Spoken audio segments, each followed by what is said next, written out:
Hi there. My name is Brittany Lord, and I'm the facilitator for the Remembering Our Babies therapy group. I hope you're having a great day. Thank you so much for tuning in and paying attention to our channel and watching some of our videos.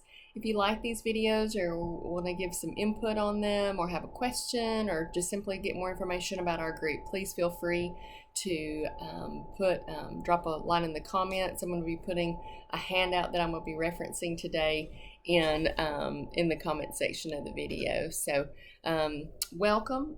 This is the second year that we've rolled out 3 ways that our group, the Remembering Our Babies therapy group, is coming alongside people in our community, locally and beyond, to help those who are part of a group that, as I always say, every time I have one of these videos that not one of us wanted to be a part of. If you've lost a child due to infant death, or have had a miscarriage, or have struggled with infertility, these videos are for you. This group is for you. And we are really, really excited and consider it a privilege to come alongside you and join you on your grief journey. These videos are not meant to treat or help with mental health issues. If you need more information, please consult your mental or medical health provider, or go to your nearest medical facility to get help. These videos are merely meant as psychoeducation and to be a help and maybe to take an experiential tool with you, or along with some good ideas and some food for thought. So there's our disclaimer at the beginning. Again, this is our second year of offering 3 ways, as I mentioned before, and we're coming up here in a couple of months. Here in November, there'll be a Walk to Remember. This is going to be a really, really fun day, and more information will be coming. So stay tuned on our page for more information about this fun event. It usually is around the first weekend of November, but make sure to stay tuned for that. I'll give some details about that next month. But we will have food trucks, there's raffles, games for kids. It's really fun for the whole family. And then at the end of the evening, the really special part is the Walk to Remember, taking those steps that our babies never got to take, and a candlelight vigil, and to be able to pray together and to think together. And whether you're a praying person or not, this is a great event to be able to come alongside one another in person. We do that with these videos online, but to be able to come alongside one another in person to share and to hear that other people struggle with some of the same things. And it's a pain like no other. And if you know it, you know it.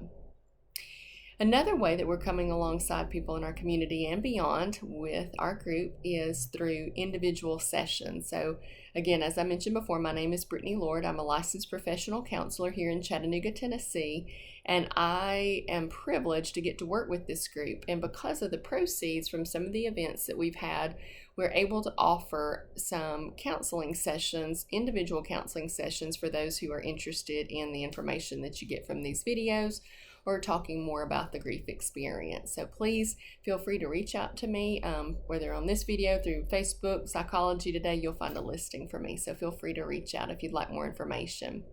And then third, these videos, again, not meant to diagnose or treat mental health issues, but also to give you some great information about ways to help with the emotional, the physical, the spiritual, all the different effects of the grief experience. So listen and tell us what you think.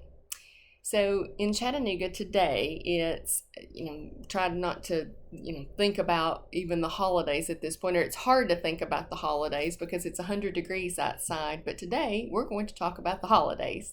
Hard to think about that, right? Here in the beginning of September, but it's right around the corner. Normally, I've done some of my Christmas shopping already, but hard to get in the Christmas spirit, right, when it's 100 degrees still outside. But I wanted to talk with you a little bit about coping with grief during the holidays. Now, keeping in mind that your holidays that may be difficult to go through may not be Thanksgiving and Christmas. I had a client once that the 4th of July was really, really hard for her because of some fun family things that her family got together and did. And then the child that she lost, wasn't here around that time. So the 4th of July was really hard for her. So coping with grief during the holidays, Thanksgiving and Christmas may be that for you, but it may not be. But for many people, it is hard. This is many times for counselors a very busy time of the year, because whether someone's struggling with grief or maybe something else, everything around them screams joy, glee, right? Merry Christmas. If everyone else is saying Merry Christmas to you and you don't feel very merry, it makes it almost even a little worse. And even now, when I was in Dollar Tree earlier and they're already having the Christmas things out, and so it helps people to get a jump on it, but then it just reminds those of us who struggle during the holiday season that, man, here they come again, right? Thanksgiving and Christmas. So wherever you may be this coming holiday season, grieving a loss, maybe you're grieving the loss that we just talked about, a miscarriage, child loss, or grieving the loss of hope of having a child, or there may be some other grief experiences that you're having. The holidays can be a hard time for many, many people. So I wanted to talk about that with two different things. One is a handout. If you Google how to cope with grief during the holidays, you're going to get a ton of things and great information. I wanted to put together some of the top tips, and so I put together my own sheet. And so I'm going to be referencing this. Forgive me for reading to you, for looking down at moments, but I'm going to drop this into the comments as well.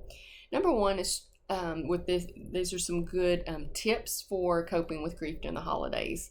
Number one, recognizing that grief is a part of the healing process, and that doesn't take a back seat or a break just because it's Christmas, right?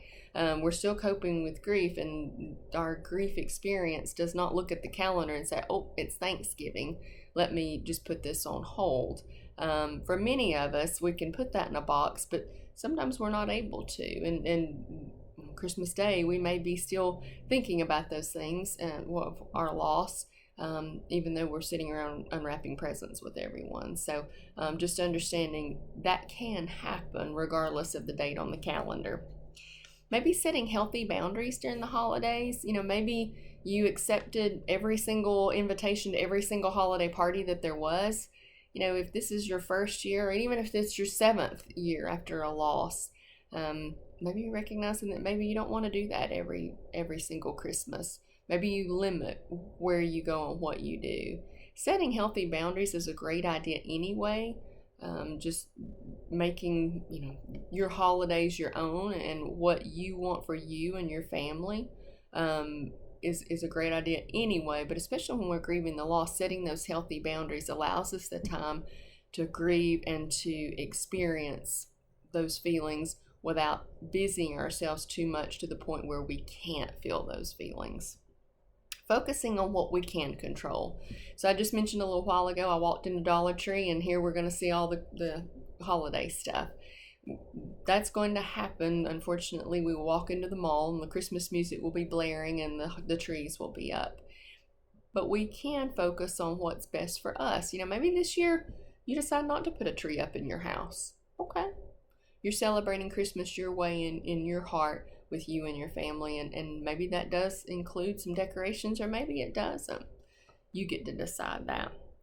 Planning ahead. I think this is probably one of the best tips that I can provide for you. Let's say that you do want to go to that holiday party, but you think, man, what happens if I start having a hard time at the Christmas party or the Thanksgiving Day get together?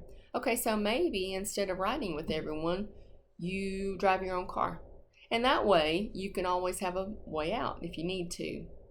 Even if you don't leave that party, sometimes just knowing that your car is in the driveway and not blocked in, right, in a spot where you can get out, is enough to be able to help you to say, okay, I can stay here for a little while. Maybe even knowing, okay, I'm going to stay for an hour, and then I'm going to reassess, and I might leave at that time. Maybe you've got some friends with you, and you say, we're going to have a code word, right? If you guys have seen that movie Four Christmases, maybe mistletoe is it, or something else that's the code word of, yeah, I've had enough, it's time to go. And that's okay. Part of the setting the clear and healthy boundaries. Allowing yourself to feel a range of emotions without numbing out. Christmas brings fun, parties, festivities, and a little more alcohol than usual. Letting yourself maybe feel those emotions without drowning them is still helping you to recognize that, yeah, no matter what date is on the calendar, I'm still healing from this. finding a way to honor your memories. And that's something I'm going to show you in just one moment. I heard once that on another video that I've shown in group before, David Kessler, who's an expert on grief and loss, talked about that there was a family that they had a loved one that had passed, and they loved M&Ms. So every year they would have a plate of, or a bowl of red and green M&Ms out on the counter that only they knew about, that signified something special that person loved. And that was the way that they honored their loved one. Maybe you all buy things for someone, that's number 8, doing something kind for others. Maybe you pick a name off the angel tree. Maybe you guys do something special to honor your loss by going to a special restaurant, or doing something that's very significant that maybe only that person would enjoy. Now, when we've had a child loss or a miscarriage, that's not necessarily going to be something maybe that child enjoyed, but maybe you find a different way to honor the child that you lost, or the hope of having a child. Creating new traditions. Maybe you've sent out 100 Christmas cards every year. Maybe this is the year we tone it down and limit those numbers. And again, setting those healthy boundaries for you and your time and your family's time during the holiday season. And last but certainly not least, asking for help. Many times we're so busy and maybe money is tight that we don't do the self-care activities. We don't go for a walk. We maybe cancel our appointment with our counselor. If it's really busy, and this is a particularly difficult time of the year anyway, that's specifically the very time that those self-care activities, whether it be going for a walk, getting a massage, going to your therapist, that's the most important time to be able to go and to be able to process and take care of you a little bit. So again, I'm going to drop this into the comment section. Please let me know what you think about it. Again, not all these things are for everyone, right? That may not be helpful for you. You may have your own ways to cope with grief during the holidays. Please let us know that. Somebody may benefit from that information. But let me know what you think. As I mentioned before, maybe finding a way to honor your loved ones may be really helpful. After I lost my son, a friend of mine took me to a glass blowing place here in Chattanooga and allowed me to make something that signified the loss that I experienced with my son.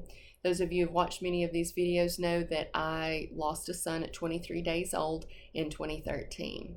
So right after that, they allowed me to pick out colors that would signify something that was important to me. And since I lost a little boy, the main color was blue, and I blew my own air into that glass.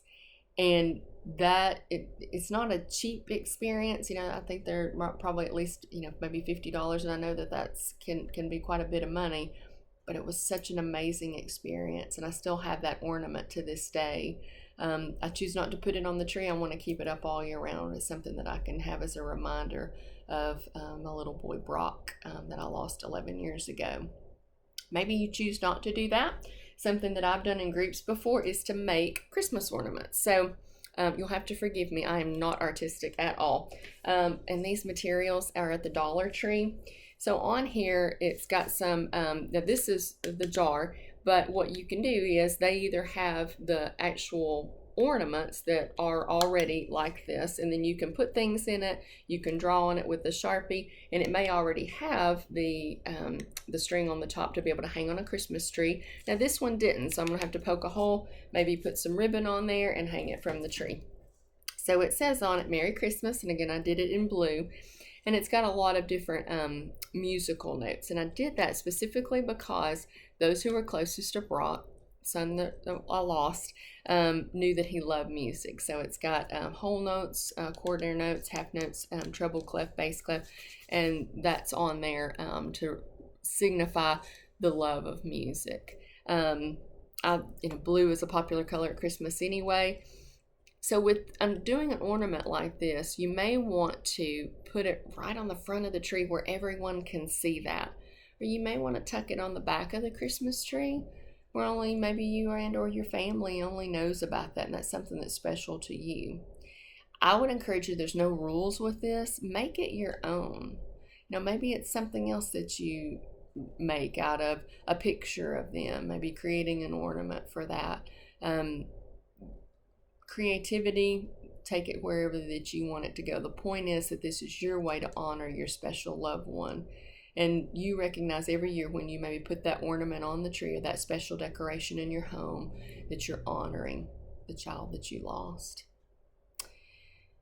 I truly am sorry, and I say that to people who have lost children, who have lost anyone, or are going through a grief experience. Not because to give sympathy or to pity, but to say, this is really, really hard.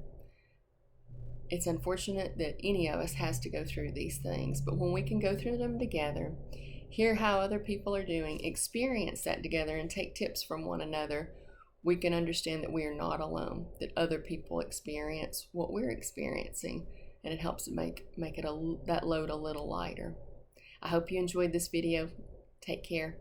Happy holidays. Merry Christmas.